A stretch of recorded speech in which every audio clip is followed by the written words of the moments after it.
Est partie d'un moment très particulier. J'avais travaillé sur les 3 livres sacrés pour les rescapés de la Shoah, pardon. Et il y avait le dernier tableau que j'ai fait était sur le sujet de l'amour, car j'avais interrogé un certain monsieur Bénichou, et la question que je posais aux rescapés, c'était quel est le message que je voulais transmettre aux jeunes générations. Il m'avait dit l'amour. Et au moment où il m'a dit ça, un flash m'est arrivé, et c'était un arbre blanc. Cet arbre blanc, on le voit d'ailleurs tout à l'heure dans l'exposition, c'est un arbre de bonheur, un arbre d'amour.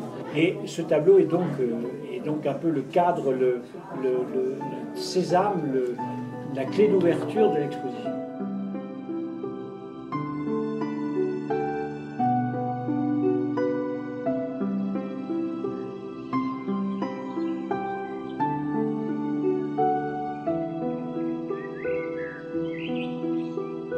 À partir de cet arbre d'amour, il y avait plein d'arbres que j'avais fait depuis des années parce que je suis passionné d'arbres.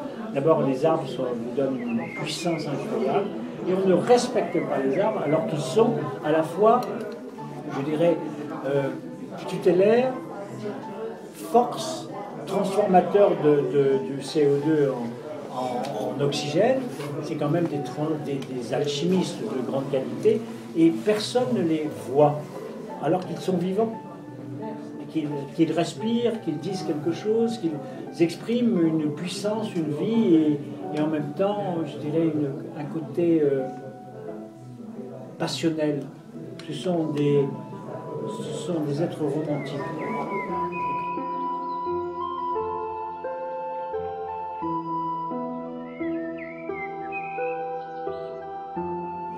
En fait, le climat c'est l'arbre et l'arbre c'est le climat. Toute l'exposition est un message pour le climat. Le climat est en train de se détruire parce que la forêt amazonienne est aujourd'hui en péril. Et il n'y a rien de plus terrible que de voir une forêt abattue, les bois enchevêtrés, on n'entend plus les oiseaux. Et s'il n'y a plus d'arbres, c'est le désert, et le désert c'est une catastrophe. Voilà.